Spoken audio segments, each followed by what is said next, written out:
Hey everyone, and welcome back to English with Cheri. I'm Cheri, and as always, I'm here with my co-host, Nick.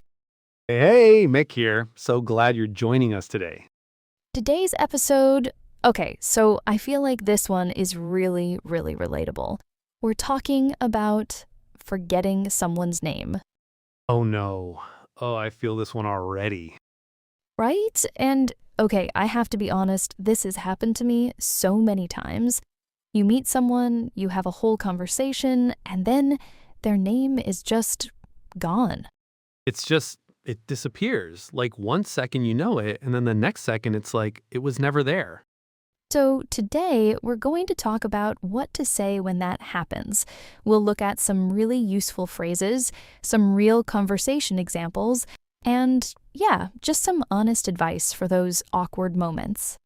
And this is perfect for our listeners who are at the A1 or A2 level, right? Because these situations happen in real life all the time, and it's good to know what to say before you're actually in that moment. Exactly. So, let's jump right in. Okay, so first, can we just talk about why this happens? Because I feel like people think it's rude or, that it means you don't care. But honestly, it's a brain thing. It really is, and actually, there's a reason for this. When you meet someone new, you're doing so many things at once, right? You're smiling, you're shaking hands, you're trying to think of what to say next, and your brain is just a little bit overloaded. And so the name just kind of slips away. Exactly. And this happens to everyone, native speakers, language learners, everyone. So if you're learning English and you forget someone's name, please don't feel bad. It is so, so normal. And actually, when you're learning a new language, it can be even harder, right? Because you're already concentrating so much on understanding the conversation itself. Yes, totally. So you're listening to what they're saying and you're thinking about your next sentence, and the name is just, it doesn't stick the same way. So the important thing is knowing what to say when it happens. And that's what today's all about. Right, so let's start with maybe the most important phrase, and it's a very simple one. You can say, I'm sorry, what was your name again? Okay, so that's a great one. What was your name again? The word again is really key here because it's softer. It doesn't sound like I completely forgot your name. It sounds more like I just want to make sure I have it right. Yes, that's a really good point. The word again makes it sound more natural and less embarrassing, I think. Right, right. So instead of saying I don't know your name, which is a little direct, you say what was your name again? Much smoother. Another phrase you can use is, I'm sorry, I'm terrible with names. And then you can laugh a little, make it light. Oh, I love that one because it's honest and it's also a little bit self-deprecating, which means you're making a small joke about yourself, and people usually appreciate that. It makes them feel like, okay, this person is being real with me. And it takes the pressure off because instead of there being this awkward silence where you're clearly trying to remember, you just say it. You name the problem. Exactly. And then the other person usually laughs and tells you their name, and everything is fine. And here's another one I really like. You can say, could you remind me of your name? I'm so sorry. So this one has an apology built in. Could you remind me? It's very polite. Yeah, remind me is a great word to use because remind means help me remember. So you're saying, I know I should know this and I'm asking for a little help. And it's very natural sounding. Like it doesn't sound too formal or too casual. It works in most situations. Okay, so let's make this more real. Can we do a little example conversation? Yes, okay, let's do it. Though, imagine you're at a work event. You met someone last week, but you forgot their name. And now you see them again. Okay, so I'll be the person you forgot and you say hi to me. Perfect. So, oh, hey, it's so good to see you again. How are you? I'm great, thanks. How have you been?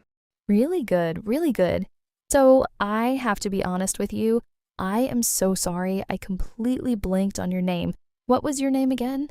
No worries at all. I'm David. David, of course. I'm so sorry, David. I'm terrible with names.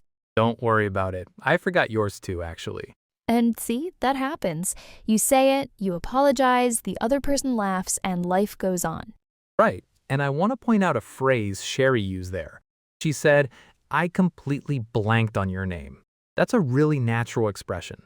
I blanked on something means I forgot it. My mind went blank. Oh, that's a good one to highlight. I blanked on your name. Very conversational, very natural. Okay, so can we talk about the strategies? Because sometimes you don't want to directly ask for the name. You want to kind of work around it. Oh, yes, these are the sneaky strategies. I love these. So, strategy number one is you introduce them to someone else. If you're with a friend, you bring your friend over and say, oh, have you met my friend Sarah? And then the person will say, hi, Sarah, I'm David. And then you have the name. That is so clever, and it happens completely naturally. The other person doesn't even realize what you did. Exactly. You get the name and no one feels awkward. Strategy number 2 is you look at their name badge. If you're at a conference or an event, a lot of people are wearing name badges, so just look down. Problem solved. So easy. And no one minds if you look at a name badge. That's literally what they're for. And strategy number 3 is you can check your phone. If you have their number saved somewhere, maybe in a message or an email, you can say, oh, let me check something, look at your phone, and find the name. That's a good one. Very subtle. Just make sure you don't make it too obvious that you're looking up who this person is. Right, you don't want them to see you typing, tall woman from the work event last Tuesday. Yes, that would not go well. Okay, so we talked about what to say and what to do, but let's also talk about what not to do, because there are some things that can make this situation worse. Oh, this is a good one. So the first thing to avoid is just not using the name at all and hoping no one notices. Oh, the classic strategy of just avoiding it completely. Right. You never say their name the whole conversation, and then at the end you say, it was so nice to see you, and run away.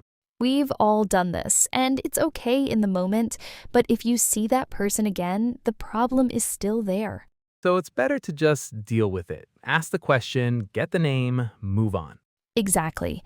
And the second thing to avoid is guessing. Please don't guess the name. Oh no, do not guess. I've seen this go wrong so many times. You look at someone and you think, okay, I think their name was Mike.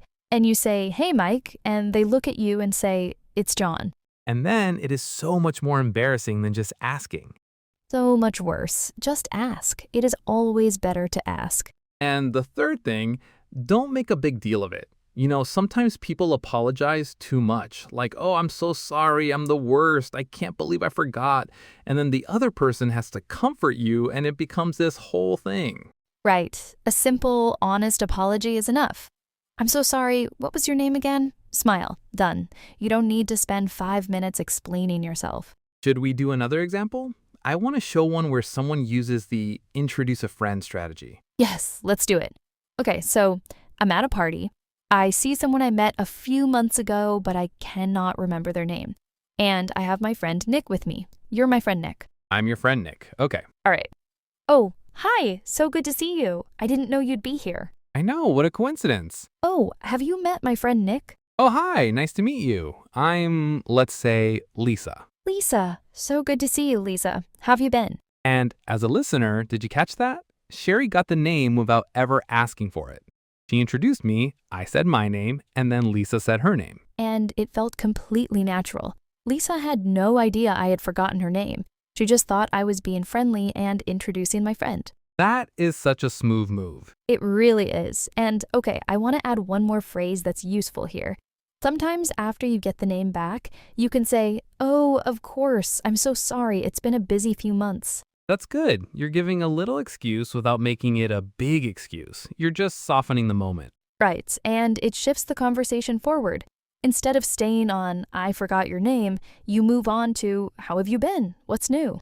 Okay, so we talked a lot about what to do after you forget, but can we talk a little bit about how to remember names in the first place? Oh, great idea, because prevention is better than cure, right? Exactly. So tip number one is when someone tells you your name, say it back right away. Like, hi, I'm David. And you say, David, great to meet you. Yes, this is so helpful. When you repeat the name immediately, it sticks. Your brain registers it more. And it also sounds friendly. The person feels heard. They feel like you paid attention. Tip number 2 is make a little mental picture. So if someone's name is Rose, you think of a rose flower. Or if their name is Mark, you think of a mark on a piece of paper. Something visual. This is a classic memory technique, and it actually works, even if it sounds a little silly. It does work. Your brain is very visual. So if you attach a word to an image, it remembers it better. And tip number 3 is use the name a few times in the conversation, not too many times because then it sounds strange, but once or twice. So, David, have you been to this restaurant before? It helps it stick in your memory. Right. And it sounds natural. In real conversations, people do use each other's names sometimes. So it doesn't feel forced if you do it a couple of times. Okay, so before we wrap up, let's do a quick recap of all the key phrases we covered today, for our A1 and A2 listeners especially. Perfect. So phrase number 1, I'm sorry, what was your name again? Simple, polite, natural. Use this one. Phrase number 2, I'm terrible with names. Great for making the moment lighter, a little self-deprecating, a little funny. People relate to this. Phrase number 3, could you remind me of your name? I'm so sorry. More formal, but still very friendly. Works well in professional settings. Phrase number 4, I completely blanked on your name. Very natural, conversational. Use this with people you already know a little. And phrase number 5, after you get the name back. Oh, of course, I'm so sorry. It's been such a busy time. This helps you move forward smoothly. And the sneaky strategies: introduce a friend, check the name badge, or discreetly look at your phone. And what to avoid: guessing the name, completely ignoring the situation, and over-apologizing. I love this episode. I feel like this is one of those things that nobody teaches you in English class, but you need it so much in real life. That is exactly why we made it. Real English for real situations, because you can know all the grammar in the world, but if you don't know what to say when things get a little awkward, that's when it gets hard. And today's topic is, let's be honest, awkward for everyone, even people who speak English their whole life. So if you're a learner and this has happened to you, you are in very good company. The best company, actually. All right, so before we go, we'd love to know, has this ever happened to you? Did you forget someone's name? What did you do? Let us know in the comments. And if you found this episode helpful, please share it with a friend who's learning English. It really helps us reach more learners. And of course, subscribe if you haven't already. We have new episodes every week, always practical, always conversational. We'll see you in the next one. Take care, everyone. Bye for now. Bye.